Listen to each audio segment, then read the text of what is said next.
माधव, जो भाषा के नाम पे मजदूरों, व्यापारियों, छोटे दुकानदारों और शांति से रहने वालों और मुंबई को सजाने वालों पे हमला करते हैं, उन्होंने कभी भी मुंबई को दहलाने वालों पर एक शब्द भी नहीं बोला होगा। नमस्कार, कैसे हैं आप लोग? आपका भाई, आपका दोस्त, आपका बेटा, मैं अयंक सर। आप लोग समझ गए होंगे कि हम किस पर बात करेंगे, मुंबई और अंडरवर्ल्ड। अब पहले समझते हैं कि ये जो अंडरवर्ल्ड शब्द है इसका मतलब क्या होता है। आपने नाम सुना होगा। इसका मतलब होता है संगठित अपराधियों और अपराधियों का ग्रुप, उसको अंडरवर्ल्ड कहा जाता है। मुंबई में अंडरवर्ल्ड की शुरुआत 1940 और 1950 के दशक में शुरू हुआ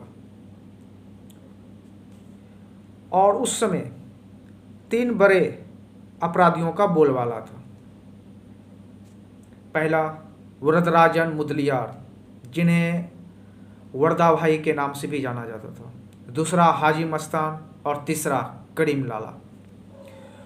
1940 के दशक में हाजी मस्तान, जो तमिलनाडु का था, तमिलनाडु से बॉम्बे आया था और यहाँ पे एक साइकिल की दुकान में काम करता था और ये धीरे धीरे तस्करी और अवैध कारोबार इन्होंने करना शुरू कर दिया। करीम लाला, जो अफगानिस्तान का था, बॉम्बे आया और मुंबई बंदरगाह के आसपास काम करना शुरू किया।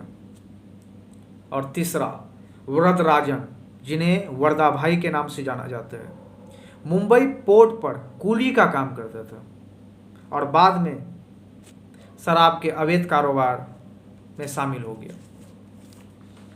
ये तीनों अपनी अपनी ताकत और प्रभाव के साथ मुंबई अंडरवर्ल्ड के शुरुआती डॉन माने जाते हैं। इन्होंने शहर को 3 हिस्सों में बांट दिया और अपने अपने इलाकों में ये उगाही वसूली करते थे। फिर 1980 का दशक में दाऊद इब्राहिम जैसे अपराधियों का उदय हुआ।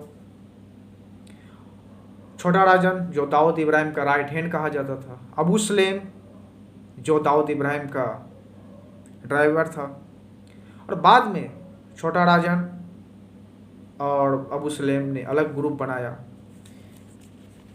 वही अबू सलेम है जिन पे गुलशन कुमार की हत्या का आरोप है और अभी भी जेल में है। उनको भारतीय एजेंसी ने पुर्तगाल से पकड़ के लाया है। और 1980 के दशक में ही अरुण गवली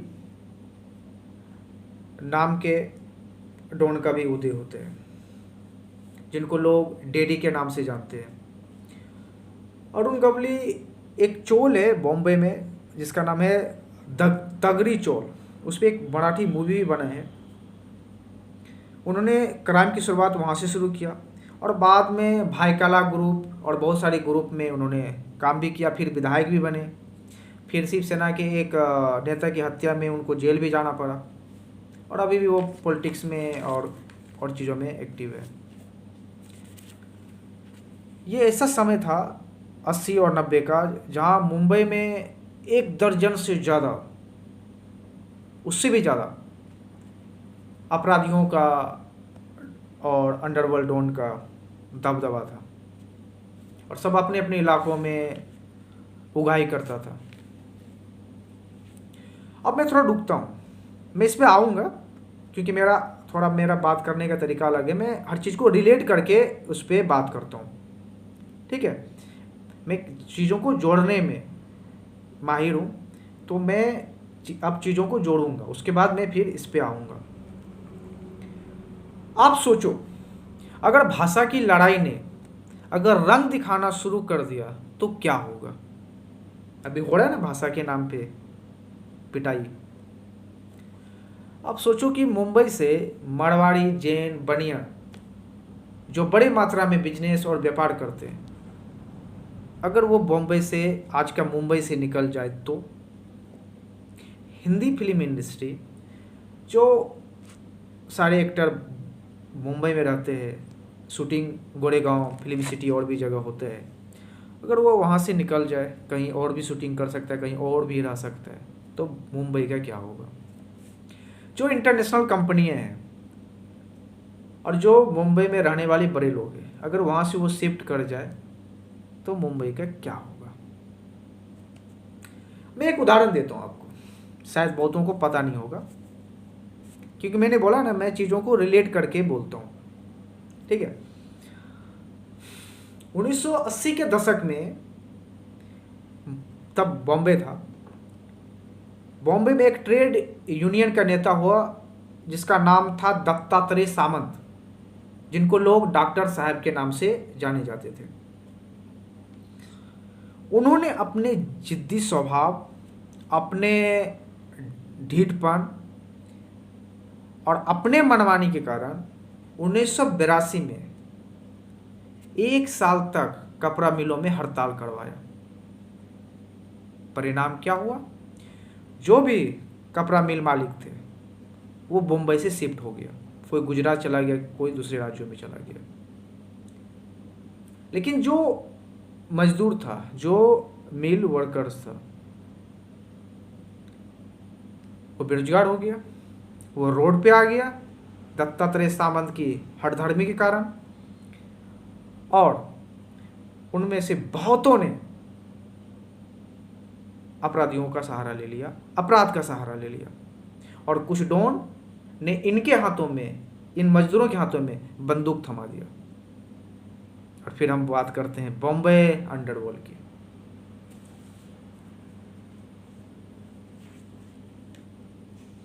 और फिर 80 और 90 के दशक में तो क्रिमिनलों की बाढ़ आ गया था बॉम्बे में। तो ये भी एक कारण था, दत्तात्रेय सामंत की हठधर्मी के कारण। अच्छा, ऐसी परिस्थिति में जब कोई नेता हो, वो चाहे यूनियन लीडर हो या कोई पॉलिटिक्स में हो, जब वो हठधर्मी करता है ना, उसका खामियाजा आम जनमानस को भुगतना पड़ता है। अब समझो ना, अभी की स्थिति में अगर बॉम्बे से बिजनेसमैन निकल जाए, फिल्म इंडस्ट्री वाले निकल जाए, व्यापारी निकल जाए, सभी निकल जाए, तो खामियाजा किसको भुगतना पड़ेगा? आम मराठी को, आम जनमानस को। समझ रहे ना आप? और जो अभी लोगों को पीटते हैं और वीडियो बनाते हैं और कहते हैं कि इस नेता का नाम लो, साहेब बोलो, वही व्यक्ति जिसके नाम पे अभी वो कर रहे हैं गुंडागर्दी, वही व्यक्ति आगे क्या करेगा आप समझ सकते हो। और ऐसे नेताओं को भी समझना चाहिए कि देखिए, आपकी इज्जत क्यों है? आपकी इज्जत इसलिए है क्योंकि उस मुंबई शहर में बड़े बड़े बिजनेसमैन रहते हैं, बड़े बड़े उद्योग धंधे हैं, फिल्म इंडस्ट्री है, सभी चीज़ें हैं, सभी आर्थिक गतिविधियां होती है, इसलिए आपकी चलती है। आप एक सीट नहीं भी जीत पाते हो तब भी आपका उतना ही रुतबा है। और दूसरी स्टेट में चले जाओ, जो विधायक के 50 सीट जीतते हैं, जो सांसद जिनके 4-5, उनको कोई नहीं पूछता है। क्यों? क्योंकि वो गरीब स्टेट है। आप ऐसी जगह पे पॉलिटिक्स कर रहे हो कि आपके एक सीट नहीं आने के बाद भी आपकी रुतबा उतना है, इसलिए है क्योंकि वहाँ पे बाहरी लोग हैं, वहाँ पे बिजनेसमैन है, वहाँ पे फिल्म इंडस्ट्री वाले लोग हैं, इसलिए आपकी ठाठ है। जिस दिन ये निकल गए ना, उस दिन आपकी ठाठ नहीं रहेगी। ठीक है? जो यूनियन लीडर दत्तात्रेय सामंत के बातों पे जो मजदूर कुछ भी करने के लिए तैयार था, जब उन्होंने देख लिया कि दत्तात्रेय सामंत के हठधर्मी कारण 1 साल से मिल बंद हो गया और वो रोड पे आ गया, वही मिल मजदूर दत्तात्रेय सामंत को देखना नहीं चाहता था। याद रखिए मैं क्या कहना चाहता हूं, शायद समझ गए होंगे। अच्छा, फिर ये तो मैंने रिलेट कर दिया। अब मैं बात कर रहा था मुंबई अंडरवर्ल्ड पे। अब देखिए, मुंबई में अंडरवर्ल्ड जो शुरुआत हुआ, उसके 2 बड़े कारण हैं। शायद कारण और भी हो सकते हैं मेरी नज़र में। एक तो बेरोजगारी क्यों बताया? क्योंकि दत्तात्रेय सामंत के हठधर्मी कारण जो मिल मजदूर था वो 1 साल तक बेरोजगार रहा। फिर अपराधियों ने उनका सहारा लिया, उनके हाथ में हथियार दे दिया। एक तो ये था।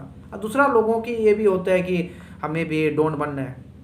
एक समय मेरे भी दिमाग में था, जब मैं शायद 8वीं या 9वीं क्लास में पढ़ रहा था, तो मेरे भी दिमाग में था कि मैं भी डॉन बनूँ। ये गंदी सोच मेरे दिमाग में भी आया था। अच्छा, सोच ही नहीं आया था, मैंने कोशिश भी किया था। भगवान की कृपा है कि ऐसा कुछ नहीं हो पाया। तो ये गंदी सोच मेरे दिमाग में भी आया था। मुझे इसका अफसोस है कि मैं उस तरह का चीज़ सोचा करता था, और सोचा ही नहीं करता था बल्कि खैर।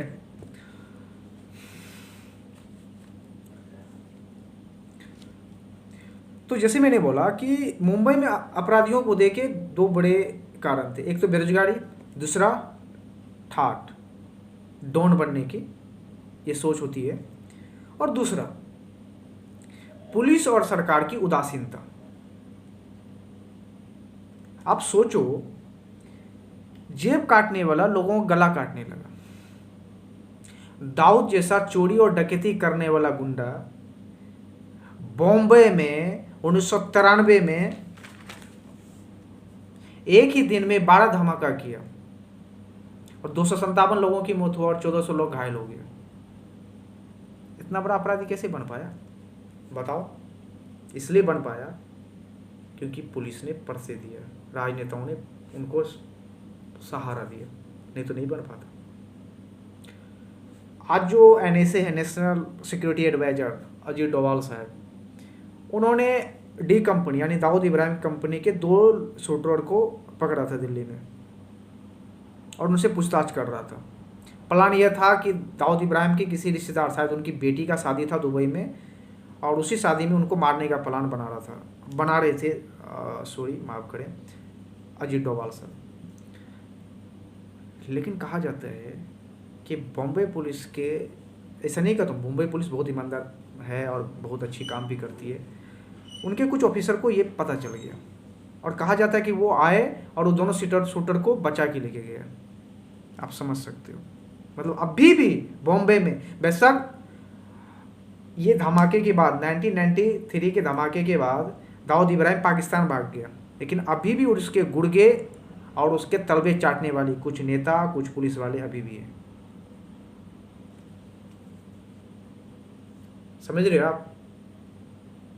अच्छा, मुंबई के लोगों का ना, मैं समझता हूँ 1980-90 के दशक में जो भी वहाँ पे बिजनेस करते थे या जो भी लोग थे, तो उनको समझो कि क्या होता होगा। एक तो टैक्स दे रहे सरकार को, उनको 2 टैक्स लगता था। एक तो सरकार को टैक्स दे रहे, दूसरा अपने परिवार और अपने फैमिली को बचाने के लिए ऐसे गुंडों को महीना या हफ्तों में वसूली या पैसा देते थे कि अपना परिवार, अपनी जान बच सके। मतलब 2 टैक्स देना पड़ता था, समझ सकते हो। आज इन लोगों को उतना प्रभाव नहीं है, लेकिन अभी भी इनके गैंग सक्रिय है, ठीक है। और कभी आप बॉम्बे अगर जाओगे तो डोंगरी इलाके में जाना, भिंडी बाजार के इलाके में मैं गया हूँ बहुत उधर, तो अभी भी इनका प्रभाव है और इनके नाम लेने वाले चट्टे पट्टे अभी भी घूमते हैं, ठीक है। और जो अभी भाषा के नाम पे गुंडाई कर रहे हैं ना, इनके एक भी कार्यकर्ता उधर नहीं मिलते, देखने को नहीं मिलते, ठीक है। मैं मुंबई को उतना ही जानता हूँ जितना मैं अपने गांव को जानता हूँ, ठीक है। अब मेरा मानना है कि जिस तरह से अमेरिका ने पाकिस्तान में घुसकर ओसामा बिन लादेन जैसे आतंकवादियों को मार के चला गया, उनके बॉडी को भी लेके चला गया, क्या उसी तरह से भारत दाऊद इब्राहिम जैसे अपराधियों के साथ नहीं कर सकता है क्या? क्यों नहीं कर सकता है? वो तो इतना बड़ा अपराधी रहा है। सिर्फ 1993 का बम धमाके की बात मत करो, उससे पहले भी उन्होंने बहुतों को मारा होगा, बहुतों को लूटा होगा। क्या वो अभी तक जीवित है और सुरक्षित है कि भारतीय गवर्नमेंट के लिए, या जो नेता जो ये दादागिरी अपने आप को समझते मैं डॉन है, उनके लिए शर्म की बात नहीं है क्या? शर्म की बात नहीं है क्या? ये शर्म की बात है। तो ऐसे लोगों का खात्मा होना चाहिए, ठीक है। जो भी भारत में आपराधिक गतिविधियां में संलिप्त रहा है उनको पकड़ो, जेल में करो। मैं तो जेल ये सब चीज़ों में विश्वास नहीं करता। मेरा तो मानना है कि ऐसे लोगों को जहाँ मिले वहाँ मारो, या दाऊद रहे या हाफिज सईद रहे या जो भी रहे। लेकिन दुर्भाग्य से उसी बॉम्बे में ऐसे अपराधियों पे एक शब्द बोलने वाला कोई नहीं है। पता नहीं उनको अगर एक धमकी दे दो तो पता नहीं ऐसे नेता बालकोनी में भी ना निकले अपने घर के, और वो बन रहे शेर। तो भैया बात ही करते हो तो सब पे बात करो ना।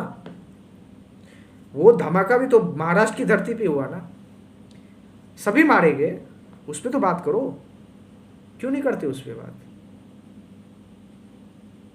बात होनी चाहिए। तो ये आज छोटा सा वीडियो था, मैं इसको लंबा घिस सकता था, लेकिन मैं अभी उतनी चीज़ें शायद मैं वो नहीं कर पा रहा हूँ, मतलब लंबा वीडियो ना हो जाए इसकी भी चिंता रहता है। तो आज जितना हो पाया मैं इसको, फिर बाद में होगा तो मैं इसको 1.5-2 घंटा का बना सकता हूँ। मैं तो बहुत, एक होता है ना वो बहुत छोटे चीज़ों में मैंने एक थोड़ा सा आपको बताने की कोशिश किया है, और आगे होगा तो मैं इसको पूरा डिटेल से बताऊंगा, ठीक है। तो आज तक बस इतना ही, लेकिन आप लोगों से ये है कि जो भी मेरे चैनल पे नए लोग हैं वो सब्सक्राइब कर दीजिए, शेयर कर दीजिए, बहुत कुछ सीखने को मिलेगा और वो चीज़ जानने को मिलेगा जो कोई बात नहीं करता है, ठीक है। और आपको जानना चाहिए, आप इस देश के नागरिक हैं और सब चीज़ तो जानना ही चाहिए। तो अगर कोई क्वेश्चन है आपका तो आप कमेंट बॉक्स में बताएं। तो फिर मिलते हैं किसी मुद्दे पे किसी दिन, तब तक के लिए नमस्कार, जय हिंद।